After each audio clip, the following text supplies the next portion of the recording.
Glória a Deus, irmãos, vamos ficar de pé e vamos abrir a palavra em Atos capítulo 2.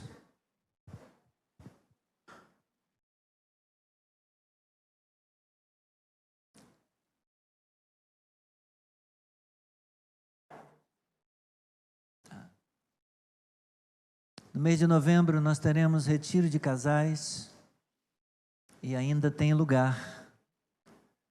Se você desejar participar, deve procurar. Eu não sei como é que seria, falaria com quem? Pastor Guilherme não está aí? Tem alguém que poderia fornecer informações? Irmão Ribeiro. Ok, então fale ali com o Zezinho Ribeiro e você pode inclusive saber sobre valores e perguntar como é que você faz para pagar.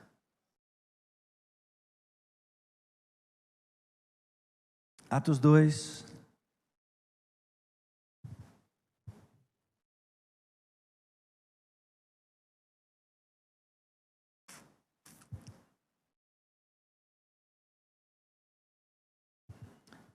Ao cumprir-se o dia de Pentecostes, estavam todos reunidos no mesmo lugar. De repente veio do céu um som como de um vento impetuoso e encheu toda a casa onde estavam sentados. E apareceram distribuídas entre eles línguas como de fogo, as quais pousaram sobre cada um deles. Todos ficaram cheios do Espírito Santo e começaram a falar em outras línguas, segundo o Espírito lhes concedia que falassem. Estavam morando em Jerusalém judeus, homens piedosos, vindos de todas as nações debaixo do céu. Assim, quando se fez ouvir aquela voz, afluiu a multidão, que foi tomada de perplexidade, porque cada um os ouvia falar na sua própria língua. Estavam atônitos e se admiravam, dizendo: vejam, não são galileus todos esses que estão aí falando? Então, como os ouvimos falar, cada um em nossa própria língua materna?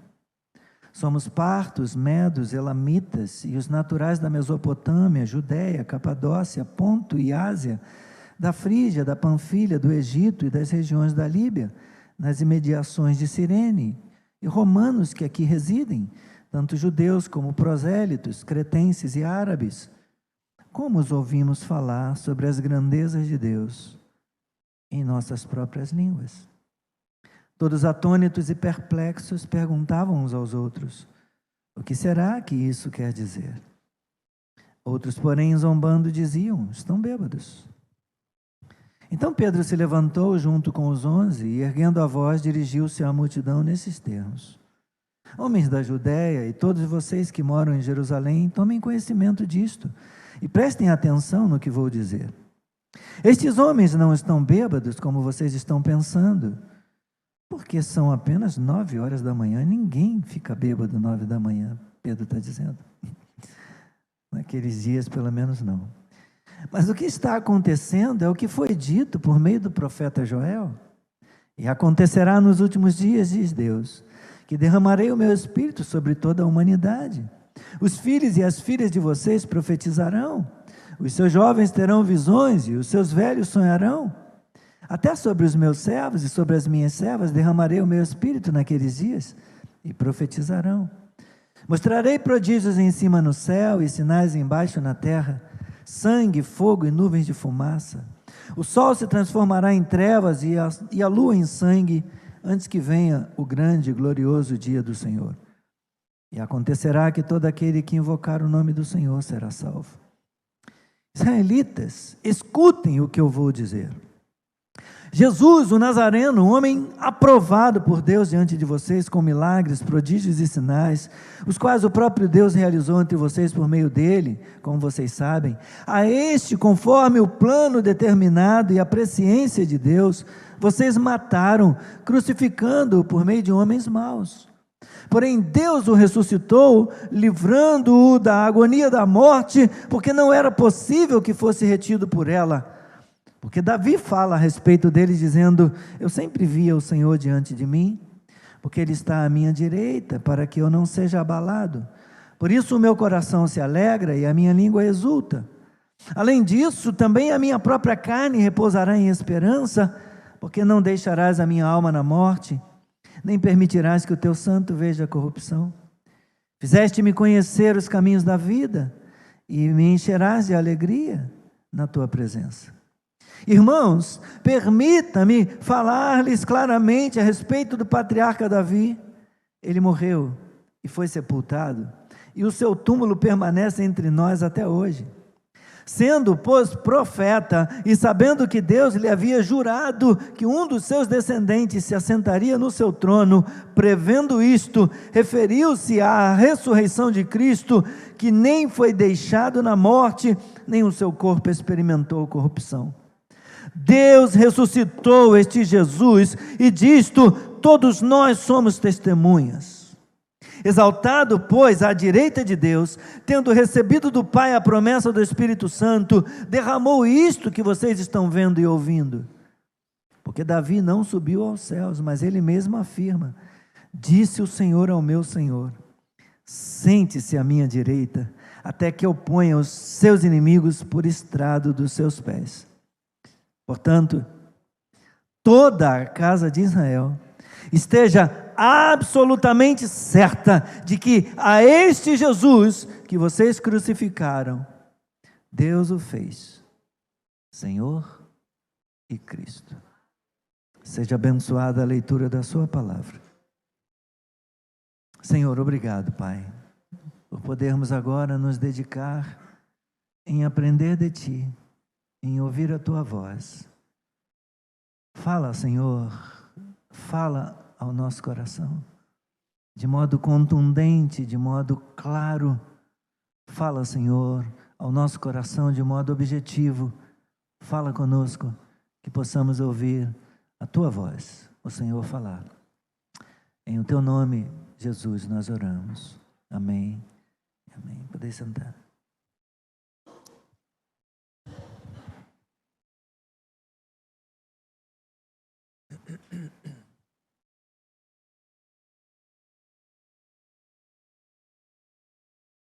Muitos séculos, meus irmãos, se passaram entre a promessa do Messias e a sua vinda de fato. Mas entre a promessa do Espírito e sua vinda, transcorreram apenas alguns dias.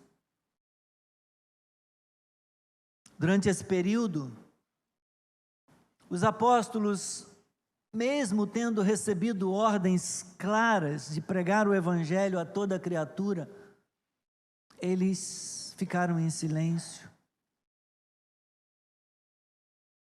Ficaram totalmente parados, escondidos, amedrontados talvez. Mas nesse capítulo 2, algo extraordinário aconteceu. Um vento impetuoso soprou sobre a igreja, soprou sobre os apóstolos, soprou sobre todos os discípulos de Jesus Cristo, impelindo-os e despertando-os e levando-os aos extremos da terra com a pregação do Evangelho, o testemunho do Cristo vivo. A descida do Espírito Santo se deu, meus irmãos, de acordo com o texto bíblico que acabamos de ler em Atos 2, no dia de Pentecostes. E Lucas faz referência à festa celebrada, determinada por Deus para ser celebrada pelos judeus no Antigo Testamento. Festa esta que durava 7 semanas, conforme Levítico nos informa, Levítico capítulo 23, versículo 15, que nos conta que o dia da oferta das primícias era o dia logo após a Páscoa, o 16º dia do mês de Abibe, sendo o dia em que Jesus ressuscitou. Cumprindo-se então esse dia, ou seja, havia passado completamente a noite precedente e uma parte do dia. Ou seja, o Espírito Santo desceu exatamente na hora de uma festa solene, quando havia uma grande multidão em Jerusalém, proveniente de todas as regiões da nação, com visitantes inclusive vindo de outros países. Pensa numa festa nacional famosa no Brasil, talvez Barretos, com gente vindo de São Paulo, da capital, e também do interior, das divisas ali do estado com o Mato Grosso, com Minas Gerais, com o Rio de Janeiro, e pessoas vindas até mesmo de outros países também. A cidade estava abarrotada de gente. Uma festa tradicional estaria acontecendo. Deus escolheu um evento de grande proporção para fazer com que acontecesse, a palavra profética se cumprisse, e para que mais e mais pessoas pudessem chegar ao conhecimento do Evangelho. Todas essas pessoas, tanto os dali, da região de Jerusalém, da Judéia, como também aqueles que estavam vindo do interior, de outras regiões da Judéia e também de outros países, essas pessoas tornariam a festa mais pública e espalhariam a sua fama mais cedo e mais rápido, contribuindo muito para a propagação do Evangelho em todas as nações. A festa de Pentecostes, ela nos dá um entendimento melhor dos eventos descritos em Atos 2. O milagre do dom de línguas demonstrou a todos que Deus quer, que Deus deseja que todo o povo tenha a sua palavra, não apenas os hebreus, não apenas aqueles que falavam em hebraico. Esse uso de línguas estrangeiras era como que um sinal para o povo judeu, porque eles tinham falhado em não dar atenção aos profetas, em não chamar as nações ao arrependimento, como Deus havia determinado em Isaías, no capítulo 28, versículos 11 e 12. Deus havia dito para eles, competia a eles a missão de propagar, de proclamar às outras nações o testemunho do Deus de Israel. Eles então ouviram os primeiros cristãos louvando a Deus por seus grandiosos feitos.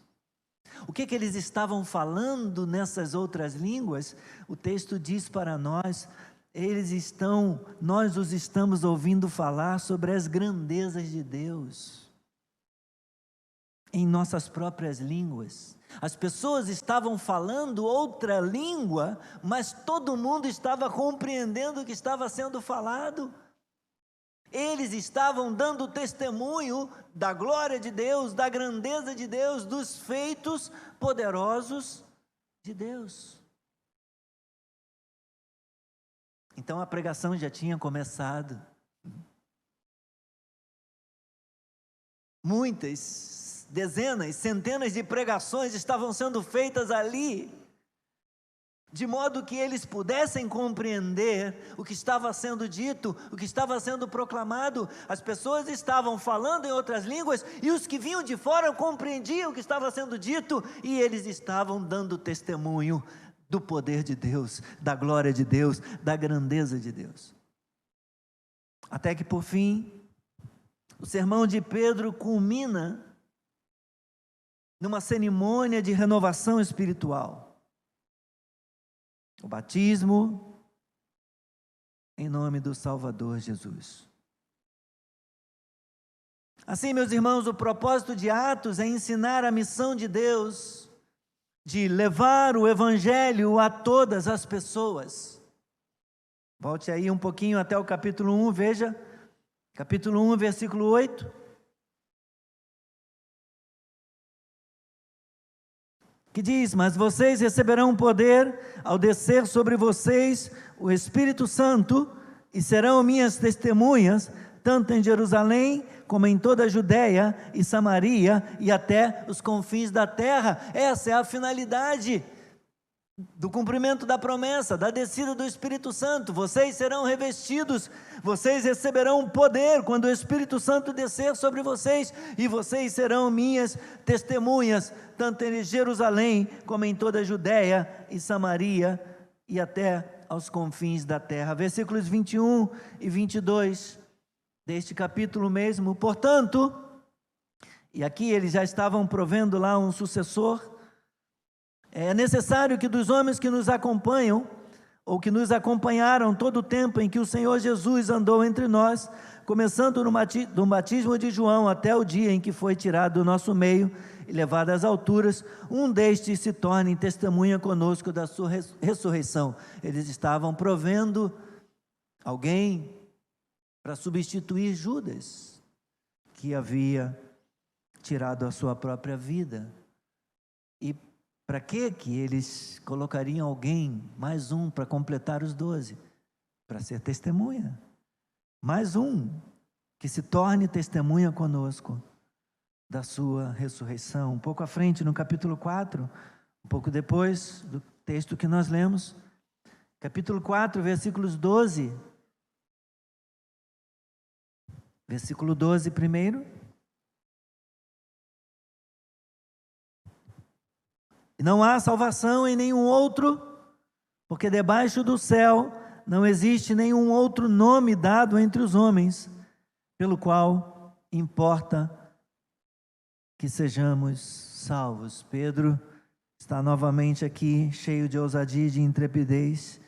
Eles estão pregando salvação no nome de Jesus. Versículo 31 do capítulo 4.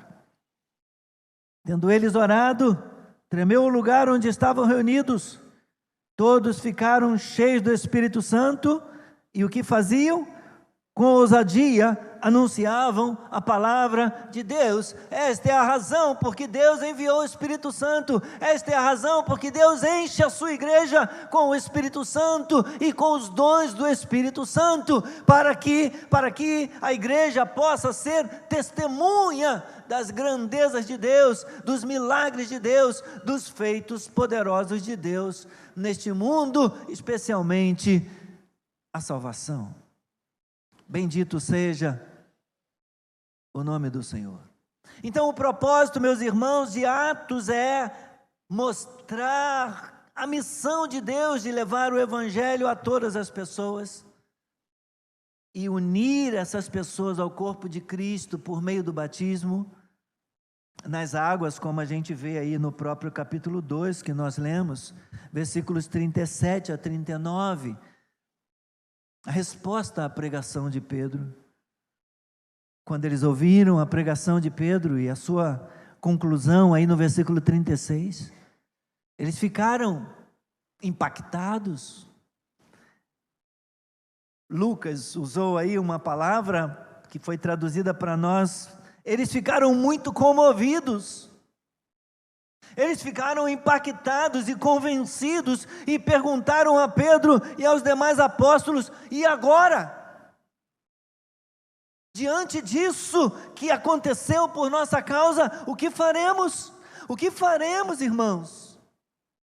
Do mesmo jeito que Pedro se dirige a eles chamando-os de irmãos, eles também se dirigem a Pedro e aos discípulos e aos demais apóstolos como irmãos. Que faremos, irmãos? E Pedro respondeu: arrependam-se e cada um de vocês seja batizado em nome de Jesus Cristo para a remissão dos seus pecados, e vocês receberão também o dom do Espírito Santo como os demais. Aleluia.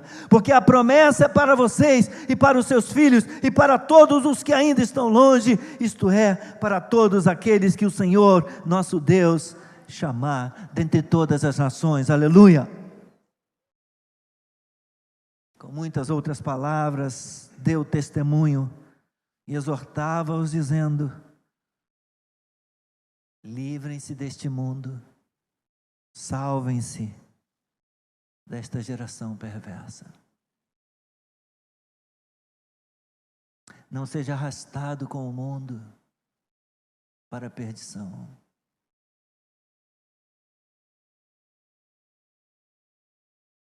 Irmãos, a renovação que a igreja necessita hoje é a mesma que Deus deu aos primeiros cristãos.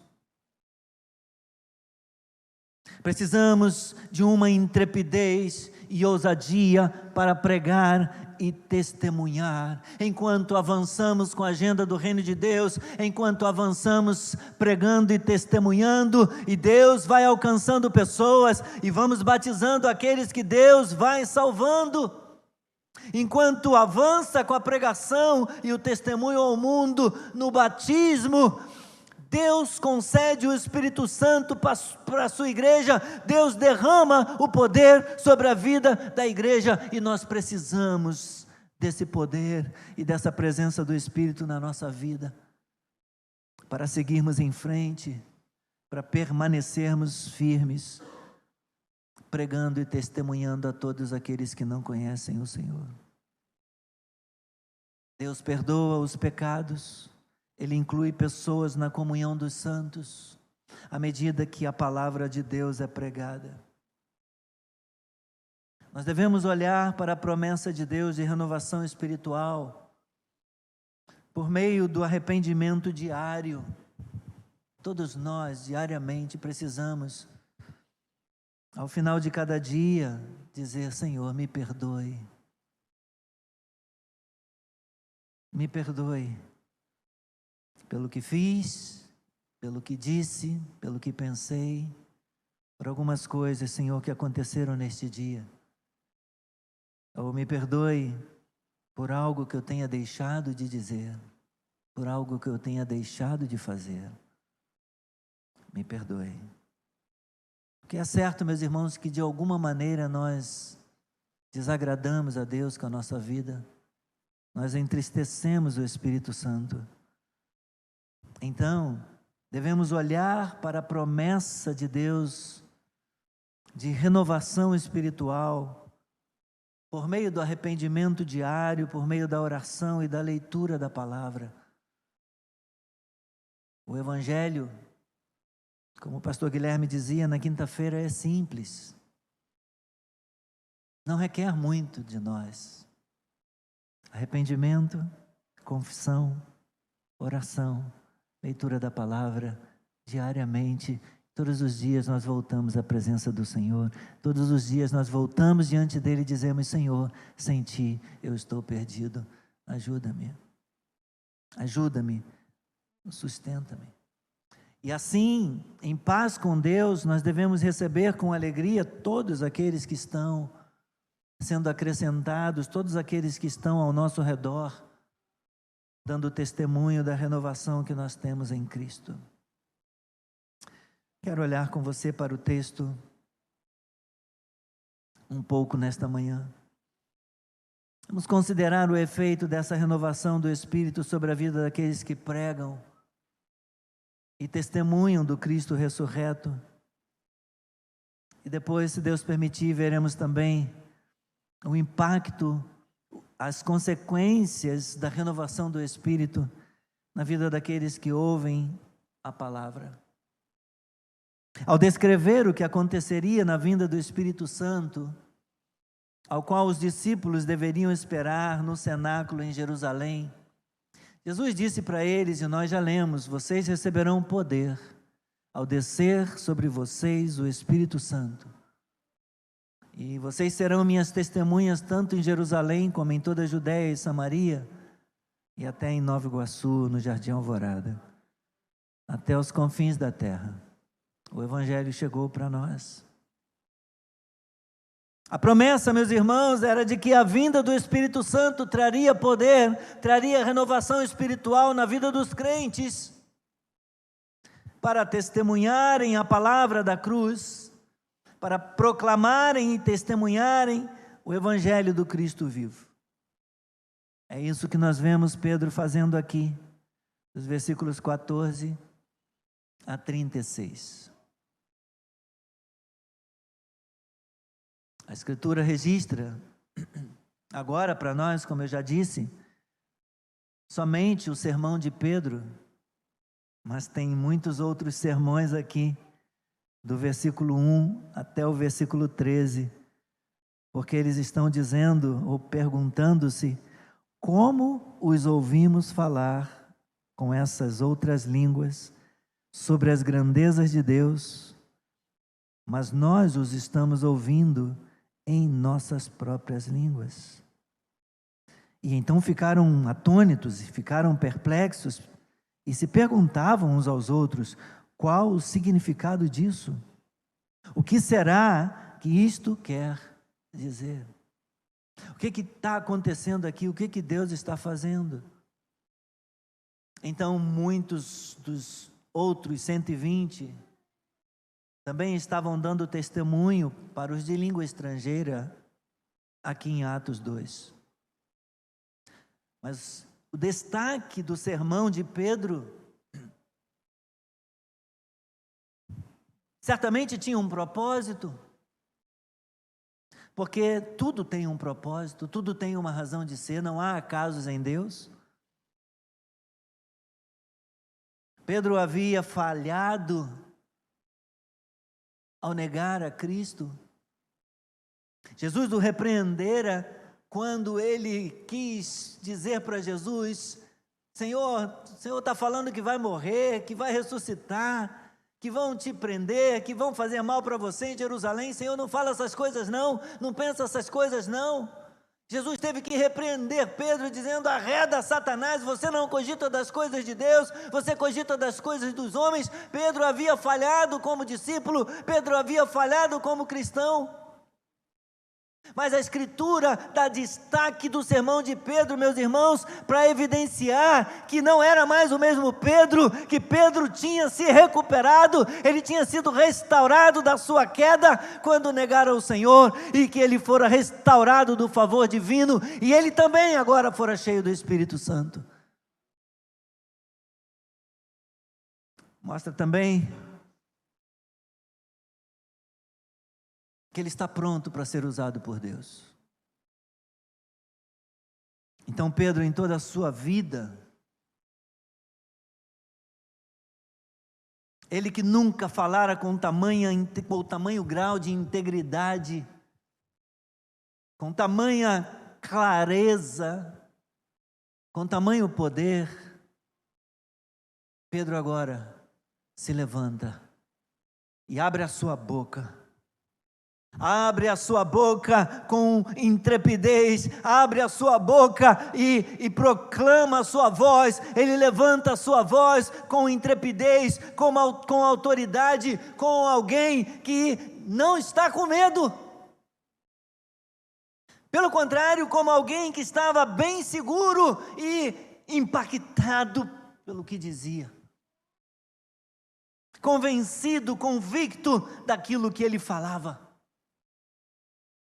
Ele não está com medo, ele não está com vergonha do que ele agora tem, do que ele agora possui, e está pronto para entregar. Ele tem um alvo, ele tem um foco, e o seu foco agora estava concentrado nos homens da Judeia e nos moradores de Jerusalém, como diz o versículo 15. Vou ler o 14 também. Então Pedro se levantou, juntamente com os outros, juntamente com os 11, e erguendo a voz, dirigiu-se à multidão nesses termos: homens da Judeia e todos vocês que moram em Jerusalém, tomem conhecimento disto e prestem atenção no que eu vou falar para vocês. Ouçam isto, israelitas, prestem bastante atenção às minhas palavras. E o que ele vai dizer não são palavras de um homem medroso, de um homem acovardado, de um homem tímido.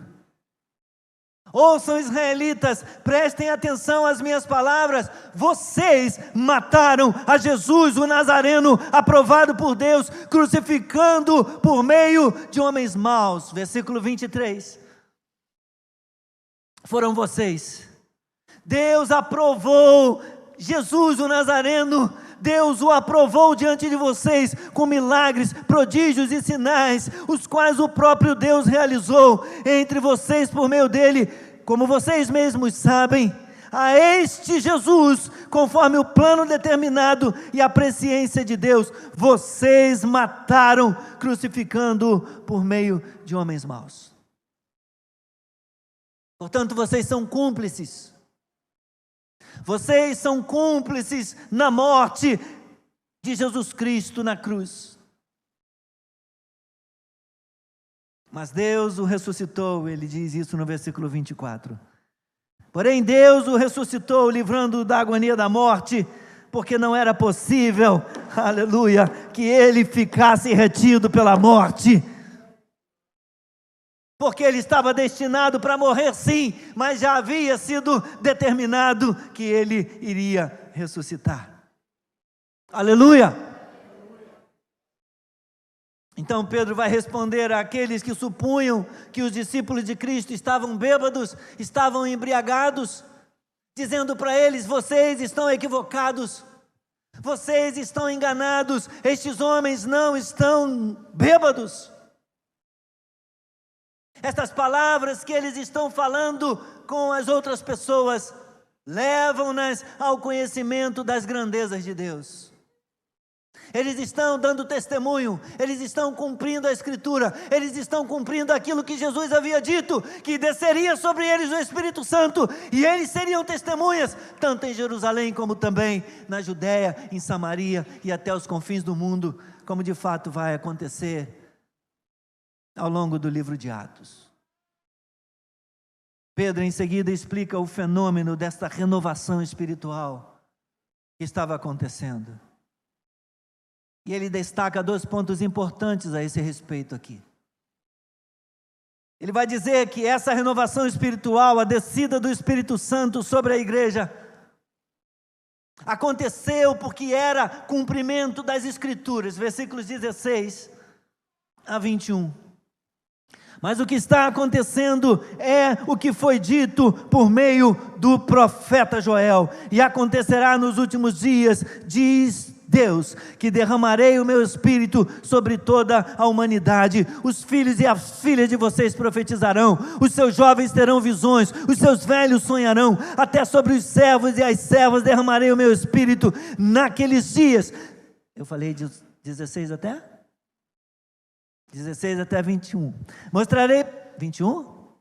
Isso. Mostrarei prodígios nos céus, em cima no céu, e sinais embaixo na terra: sangue, fogo, nuvens de fumaça. O sol se transformará em trevas e a lua em sangue, antes que venha o grande e glorioso dia do Senhor. E acontecerá que todo aquele que invocar o nome do Senhor será salvo. Aleluia!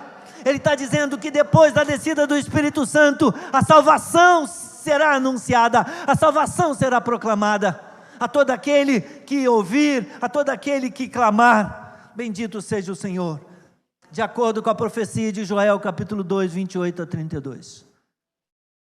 Então, a renovação espiritual da descida do Espírito Santo era cumprimento das Escrituras. Segundo ponto destacado aqui, essa renovação espiritual, a descida do Espírito Santo no dia de Pentecostes, era consequência da ressurreição e da ascensão de Jesus Cristo. Ele fala isso nos versículos 25 a 33. Quando ele vai falar a respeito de Davi, e ele vai citar aqui o Salmo 16, porque Davi fala a respeito dele, Cristo, dizendo: eu sempre via o Senhor diante de mim, porque Ele está à minha direita, para que eu não seja abalado. Por isso o meu coração se alegra e a minha língua exulta. Além disto, também a minha própria carne repousará em esperança, porque não deixarás a minha alma na morte, nem permitirás que o teu santo veja corrupção. Fizeste-me conhecer os caminhos da vida e me encherás de alegria na tua presença. Irmãos, permita-me falar-lhes claramente a respeito do patriarca Davi. Ele morreu e foi sepultado, e o seu túmulo permanece entre nós até hoje, sendo pois profeta, sabendo que Deus lhe havia jurado que um dos seus descendentes se assentaria no seu trono. Prevendo isto, referiu-se à ressurreição de Cristo, que nem foi deixado na morte, nem o seu corpo experimentou corrupção. Deus ressuscitou este Jesus, e disto todos nós somos testemunhas. Então, exaltado, pois, à direita de Deus, tendo recebido do Pai a promessa do Espírito Santo, Jesus, ressurreto, exaltado, derramou isto que vocês estão vendo e ouvindo. Glória a Deus. Então, a vinda do Espírito Santo, meus irmãos, a concessão de poder na vida da igreja, era cumprimento das Escrituras e era consequência da ressurreição e da ascensão de Jesus.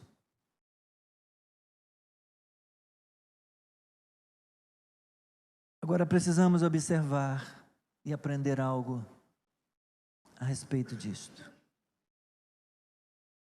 Pedro estava lá junto com os demais no cenáculo, os 120. Pedro também ouviu e sentiu um vento impetuoso soprando naquele lugar e enchendo aquele lugar. Pedro foi um dos que recebeu uma língua como pomba pousando, língua de fogo pousando sobre eles ali no cenáculo. Ele ficou cheio de autoridade, cheio de intrepidez, ele ficou cheio de poder, cheio de ousadia, como todos os demais. Mas embora, meus irmãos, isso seja verdade, embora Pedro, como diz o versículo 4, ele também tenha recebido essa língua, e tendo ficado cheio do Espírito Santo, e também tenha falado em outras línguas, conforme o Espírito concedia, ele não deixou de lado a Escritura. Ele não se considerou superior a ela. Às vezes parece que batismo com o Espírito Santo é sinônimo de agora tenho que fechar a Bíblia, porque agora Deus vai falar por aqui. Deixa a Bíblia de lado, porque agora Deus fala através de mim. Pedro não deixou a Bíblia de lado, Pedro não fechou as Escrituras, Pedro não se considerou, nem se julgou superior a ela, meus irmãos. E mais, parte da sua pregação, parte desse discurso que ele faz aqui em Atos capítulo 2, grande parte, é citação das Escrituras do Antigo Testamento, que eram a Bíblia que ele e os demais apóstolos e os demais discípulos liam. Escrituras que ele usa agora para provar aquilo que ele está dizendo. Lembrem-se, meus irmãos, sempre e nunca se esqueçam, o Espírito Santo nos é dado não para substituir as Escrituras, mas para nos capacitar a entender melhor, nos capacitar a melhorar a compreensão dessa Escritura. O Espírito e as Escrituras nunca estão em divergência, nunca estão em oposição um ao outro. O Espírito e a Escritura estão lado a lado, porque essa Escritura foi soprada pelo Espírito Santo. Toda palavra é inspirada por Deus, é inspirada através do Espírito Santo. Assim diz o Senhor, permanece ainda nos nossos dias. Como disse o Espírito Santo, ele disse no passado, ele continua dizendo no Novo Testamento, ele continua falando para nós no dia de hoje. Nós precisamos ouvir a voz de Deus. Nós precisamos buscar renovação espiritual na nossa vida, nos arrependendo cada dia, orando em todo tempo, abrindo esta palavra em dependência e dizendo: Deus, eu preciso da Tua voz, eu preciso Te ouvir. Fala comigo na Tua palavra, fala comigo hoje, traz direção para a minha vida, traz instrução de vida para mim. Ilumina os meus passos e me guia. Eu já estou preparando para terminar.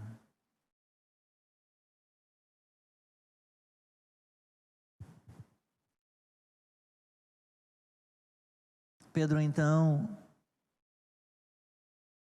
ele faz uma aplicação da profecia de Joel no livro de Joel, capítulo 2, versículos 28 a 32. Dizendo que isso que aconteceu aqui, a descida do Espírito Santo em Atos 2, é o cumprimento daquilo, é o cumprimento, versículo 16, de Joel, capítulo 2. A profecia de Joel tem o seu cumprimento pleno, tem o seu cumprimento total em Atos 2, versículos 1 a 4, na descida do Espírito Santo. Esta é a visitação do Espírito, este é o derramamento do Espírito Santo sobre toda a carne, o qual havia sido prometido, o qual havia sido profetizado, o qual viria e veio de fato e se cumpriu. E não devemos procurar outro, assim como não devemos procurar outro Messias. Agora, da mesma forma que Cristo habita nos céus, onde governa a igreja e intercede por ela na terra,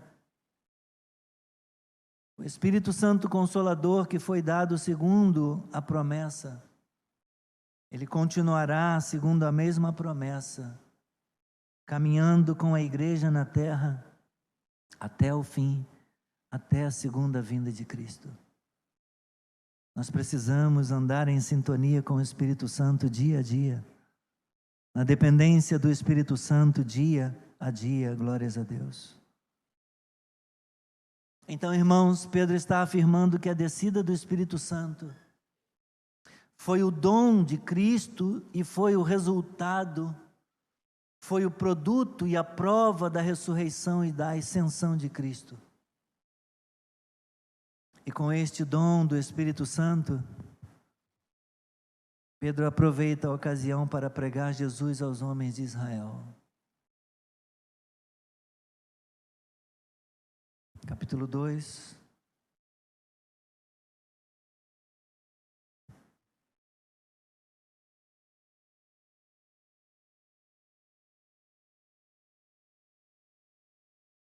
O último versículo.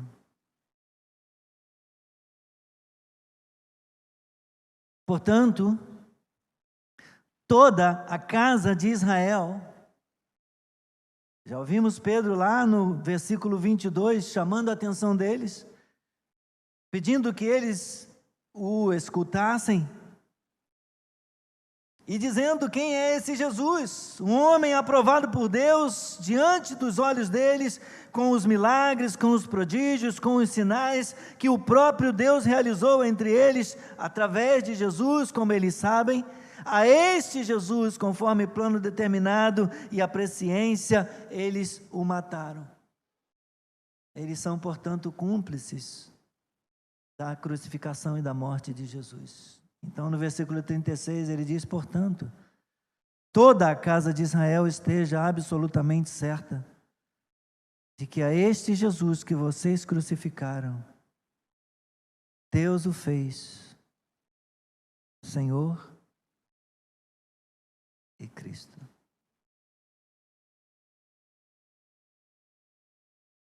Ou seja, ele é o escolhido, ele é o ungido de Deus, ele é o Messias, o Salvador do mundo. Durante a maior parte do seu ministério, meus irmãos, Jesus ordenara aos seus discípulos que não contassem para ninguém, que não dissessem para ninguém que ele era o Cristo, que eles aguardassem até depois da ressurreição. Mateus registra isso em 16, capítulo 16, versículo 20, capítulo 17, versículo 9. Não contem a ninguém, não digam que eu sou o Cristo. Mas agora, a ressurreição já havia acontecido. Portanto, a mensagem devia ser proclamada com toda a força. A mensagem deveria ser proclamada, pregada a plenos pulmões para toda a casa de Israel, para tantos quantos tivessem ouvidos para ouvir. Tinha chegado a hora deles saírem pelo mundo pregando. E Pedro vai dizer para eles: a mensagem de Jesus, o Cristo, não é uma probabilidade, não é uma questão de talvez, pode ser que ele seja, é possível, não. É uma questão de certeza. Tenham isso como certo. Esteja toda a casa de Israel absolutamente certa de que este Jesus que vocês crucificaram, Ele é Senhor, Ele é o Messias, Ele é o Salvador. Não pode haver dúvidas na vida de vocês. Ele é o soberano, Ele é aquele que tem todo o poder e autoridade sobre tudo e sobre todos. Por isso vocês devem receber esta palavra como fiel e verdadeira, como fiel e digna de toda aceitação.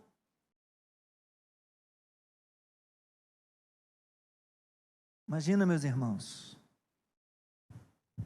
se alguém dissesse para nós que nós somos cúmplices, que nós fomos cúmplices da morte de Jesus na cruz. Pois é exatamente isso que está sendo dito. O que foi dito para eles é dito para nós também. Nós fomos cúmplices, nós somos os responsáveis. Ele não merecia a cruz, ele era inocente, foi por nós, foi pelo nosso pecado, foi pela nossa culpa. Nós somos cúmplices da morte de Jesus. Agora, como é que nós ouviríamos isso?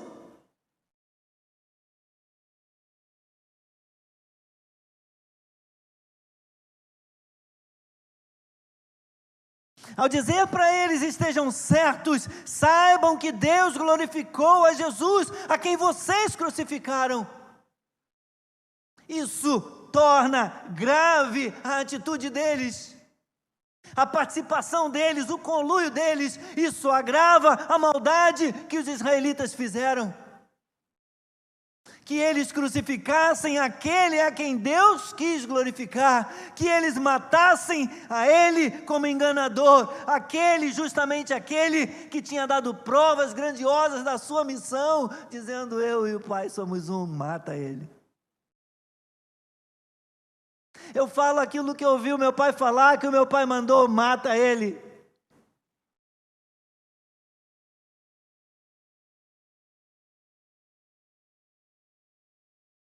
Jesus contou parábolas, contou histórias para eles. Lembra do filho que foi enviado e mandou mensageiros, mandou os profetas e por fim mandou o filho. Eles foram lá e mataram. O dono da vinha tinha feito isso. Vocês são culpados. Eles eram culpados e indesculpáveis por isso. E tão certo quanto nós estamos respirando, meus irmãos, nós não somos melhores, nós não somos menos piores do que os judeus, nós também somos culpados. A cruz foi por nossa causa, a dor que ele sofreu foi por nossa causa, foi pela nossa rebeldia, pela nossa rebelião, pela dureza do nosso coração. Nós merecíamos a cruz, mas ele a carregou por nós. Estejam certos, saibam vocês que Deus glorificou Jesus em tal medida que o fez Senhor e Cristo. Esses títulos significam a mesma coisa. Jesus é Senhor de tudo. Ele não é um usurpador, ele não é um embusteiro, ele é o Senhor, ele é o Cristo, o ungido, ele é o Senhor para os gentios, que tinham muitos senhores, Ele é o Messias para os judeus. E isso abrange todos os seus ofícios. Jesus é o Messias, o Rei, o Senhor dos Senhores. Essa é a grande verdade, meus irmãos, do Evangelho, para que todos creiam. Que é esse Jesus que foi crucificado, que morreu e ressuscitou em Jerusalém. É esse Jesus que nós devemos esperar, que nós devemos nos esforçar para sermos fiéis, e de quem devemos esperar perdão, resgate, salvação e proteção, como Senhor e Cristo. Não outro. Virão muitos, disse Jesus. Vocês ouvirão falar de muitos que estão por aí vindo. Não ouçam a eles. É esse Jesus. Esse Jesus da Bíblia, esse Jesus do Evangelho. Crer em Jesus Cristo, meus irmãos. Crer no Cristo bíblico, no Jesus Cristo dos Evangelhos. Disto depende o nosso destino, disto depende a nossa vida na eternidade. A atitude deles, vamos falar outro dia. Eles, ao ouvirem essa acusação, como se caíssem, se prostrassem, desesperados. E agora, que faremos? Vamos curvar a nossa cabeça.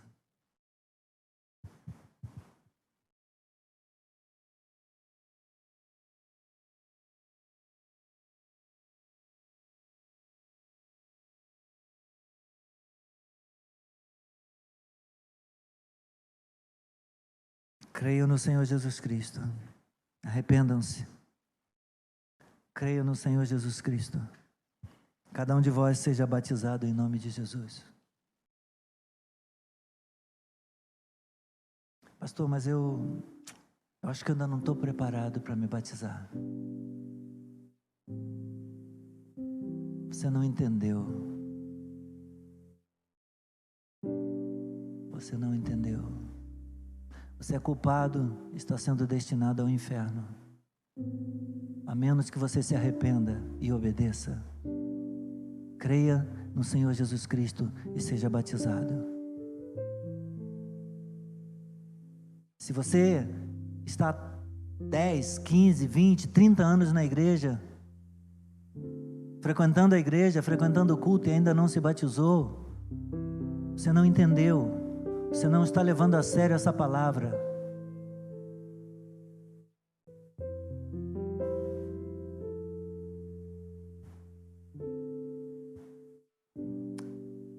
Enche nosso coração de santo temor, ó Deus.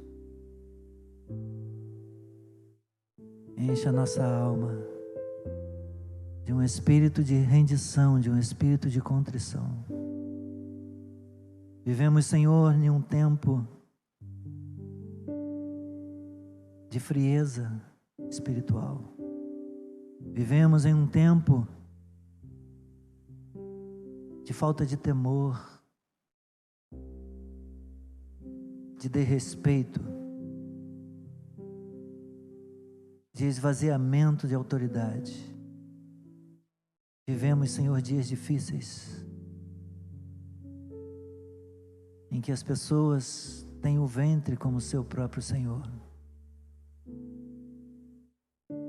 O Deus deles é o ventre.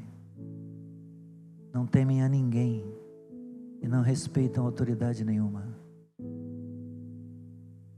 Nós precisamos, Senhor, cair aos teus pés.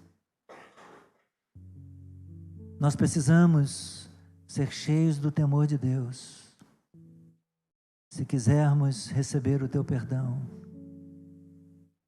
e nos salvarmos desta geração incrédula, desta geração perdida. Livra-nos do mal, Senhor. Falta temor no mundo. As pessoas estão levando a vida na brincadeira. E muitas vezes nós estamos na igreja também nos entretendo, nos divertindo. E deixando de obedecer a Tua palavra. Salva-nos, Senhor. Revele-se para nós como o soberano, o Senhor, o Rei dos Reis, o Senhor de tudo, aquele que tem todo o poder para livrar alguém do inferno ou para lançar alguém no inferno. Perdoa os nossos pecados e nos enche com Teu poder. Em nome de Jesus. Vamos ficar de pé.